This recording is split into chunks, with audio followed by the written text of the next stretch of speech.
Today on Commander Replay, we check out this GoFundMe submitted Aminatou Esper combo deck. Can I pilot this blue combo deck to success? Find out next on Commander Replay. I want to thank my awesome Patreon supporters. You guys are awesome. If you want to help support the channel and vote on which decks I play next, feel free to check out my Patreon at the link below. Also, be sure to check out my GoFundMe for GP Vegas. Welcome back, everyone. Playing some Aminatou the Fate Shifter. Today's deck list comes to us from GoFundMe donor Damon. And this Aminatou deck is not like the one we played last week. This one looks very nasty. This looks like it is looking... This deck appears to be trying to combo off as quickly as possible. Most of the curve is below 5 mana in this deck. So it looks like it's trying to be a fast. It looks like a fast combo deck, and I told opponents to bring some very strong decks because I think this thing is to me this thing looks extremely powerful. You'll notice this Felidar Guardian in our hand. I am told that Felidar Guardian with Aminatou goes infinite. We did take our free mulligan into a hand that looks like this. We've got 2 lands plus a Signet. We draw into this Agent of Treachery on our first turn. I guess we're going to go ahead and play the... We have 2 or more opponents. That one will come in untapped. I guess we can just play the Hallowed Fountain tapped.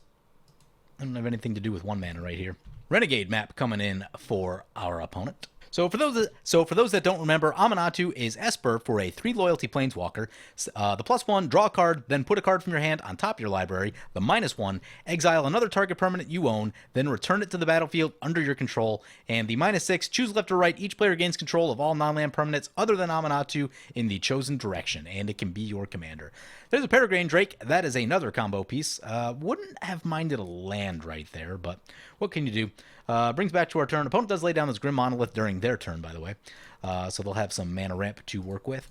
And we're going to play this Signet, and next turn we should be on our commander. Seems good. Field Mist Border Post coming down for the Noyan Dar opponent. And they crack their Renegade map, get an island, and they're going to play an Enlightened Tutor. So doing a lot of things right there on a small amount of mana. Opponent's going to play a Spellseeker on their turn. We draw a Gilded Drake. I hear this card is very good in this deck. I think this is a fine time for us to play Aminatou. We will use the plus ability. Wouldn't mind finding a land right here. It is not a land. I hear Hostage Taker is also good in this deck. Anything that makes sense to put back on top? Probably the 7 mana thing. I'll give it a read real first. Comes to the enters the battlefield, gain control of target permanent. At the end step, if you control 3 or more permanents you don't own, draw 3 cards. Yeah, that seems pretty good. We'll put that one back, though. We are a ways away from 7 mana. And I think now we just play the try and untap with Aminatou game. Opponent's going to lay down an Azusa. Talk about what our opponents are playing, by the way. First up, we have Fish Said Fish piloting Azusa, Lost But Seeking, a very good mono-green ramp deck. Lately, we've been seeing more Goreclaw out of our opponents, but Azusa probably the original queen of mono-green ramp, and it has the ability to just cough lands out of its hand like there is no tomorrow.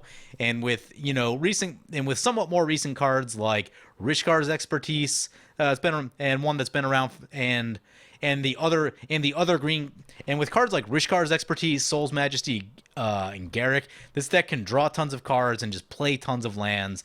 And on like turn 6 or 7, they might have 15 lands out in play, and there's just not a lot you can do about that. So Azusa, very, very good. In fact, they are up to 5 lands already, and it is only turn 4. Next up, we have Chancemo piloting Noyan Dar Royal Shaper. They said that their deck is probably not on the correct power level for this particular game, and they're hoping to just arch-enemy us out of the game because we are playing fast combo. So Noyan Dar, a spicy little commander, it says whenever you cast an instant or sorcery spell, you may put 3+1/+1 counters on target land. If you do, that land becomes a 0/0 elemental creature haste that is still a land. So kind of a cool little spell slinger deck, turns your lands into creatures. And then finally, we have Esco piloting Nezahal Primal Tide. I'm assuming this is just going to be mono blue. This is probably either going to be mono blue combo or mono blue control. They grab a High Tide, probably leans me more towards combo. Now, the next question is, I need to figure out how this Gilded Drake combo works. I know that it does combo with this Aminatou. So let's see if we can't figure this out. Exile another target permanent you own, then return it to the battlefield under your control. So we use the Gilded Drake. So I think we use the Gilded Drake, steal the Nezahal, and then blink it, it comes back and we steal the Azusa. I think that's the plan. I think that's how this works. So let's give that the old try. Unfortunately, we can't use the Signet right here. We are falling behind on lands, which is not amazing. But hopefully we can do some drawing with the Nezahal. So Gilded Drake into play. Let's grab the Nezahal. Oh, opponent's going to exile the Nezahal. That will actually kill the Gilded Drake, but they do have to discard a number of cards to do that. Ooh, opponent's going to try and path on the Nezahal. They still have 3 cards in hand, though. I forgot that that was a thing that they could do. Oops. They discard 3 more cards, so Nezahal, if they had a combo, it's probably gone now. Our Gilded Drake sadly fizzles with all of that going on. We will try this +1 once again. See if we can find a land. It is not a land. Put the big expensive thing back on top. Land count in this deck is 36. We shouldn't be having this much trouble with land. Potentially just getting a little bit unlucky right here. Opponent will get to draw a card with the Nezahal off of the Kodama's Reach. Kodama's Reach is going to be really good with this Azusa. Ooh, that's a gauntlet of power for the Azusa. Ooh, that's a lot of mana production. A lot of mana production. Gonna swing the Azusa into our Aminatou. Yeah, that seems bad. Seems bad for us. Here comes a Terra Eternal. All lands have indestructible. Guess that makes sense when your lands turn into creatures. Man, I would love me a land tax right about now. We are missing them land drops. No land tax in this deck. Potentially one worth adding, or even a tithe. Just to make sure you hit your lands. Opponent's going to Gitaxian Probe the Noyan Dar. Wants to see what kind of interaction they have. Yep, that seems fair. Opponent's then going to Mystical Tutor. Yep. That's a mana drain. Gonna be tough to get things through that. That's a gush. Opponent drawing more cards. Spellseeker into Noyan Dar and Nezahal into Aminatou. Yep. We're in a bad place now, quite honestly. Guess we just play this Active Authority. If we play Teferi, they almost definitely counter it because then they can't mana drain. So we'll go Active Authority. I guess we go for the Gauntlet of Power. Azusa doesn't need 15 mana on turn 5. They can still do plenty with 9, though. Rude Awakening, untap all lands you control. Well, we probably at least set them back a little bit with the Gauntlet of Power play right there. Here's a Kozilek. Yep. Draw 4 cards. This will probably get mana drained. Don't know that there is a better mana drain target than that. Yeah, that's definitely going to get mana drained. Opponent still gets to draw 4, though. That is a cast trigger that will reshuffle their graveyard. Field of Ruin into play. Here comes a Solemn Simulacrum. Yep. Opponent going to swing into the Nezahal. Yep. Nezahal drawing cards like there is no tomorrow. When you start seeing cards like Gush, you start thinking about combo. At least that's what I'm thinking about. When I see High Tide and Gush and stuff like that, I'm thinking it is definitely some kind of combo deck. Question is, what is the combo? And I don't know. Here's the mana drain mana. Yep. It's possible that this could just lose us the game. I don't know what they have in hand, but that's an Enter the Infinite. Yep, that's probably going to be game.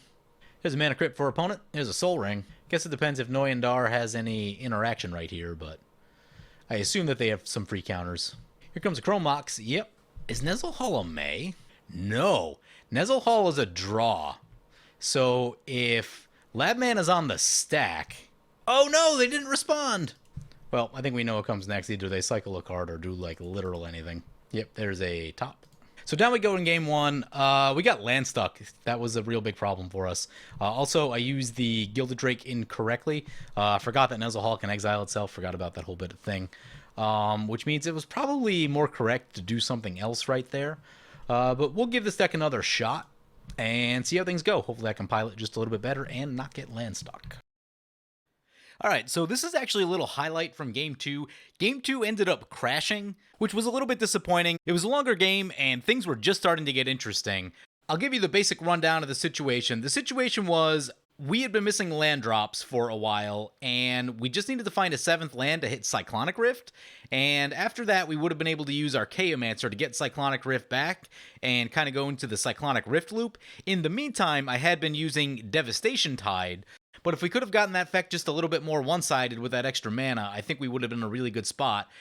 What was going on here is that the green player was starting to go off, and they had a very large Multani with a Brawn in their graveyard. So the Multani had 1-hit power on just about everyone on board. The Karlov opponent had a lot of combo-y kind of stuff in play and just a lot of pieces. They had a Bola Citadel out for a number of turns and generated tons and tons of value. The Aetherflux Reservoir, part of their combo, was already exiled.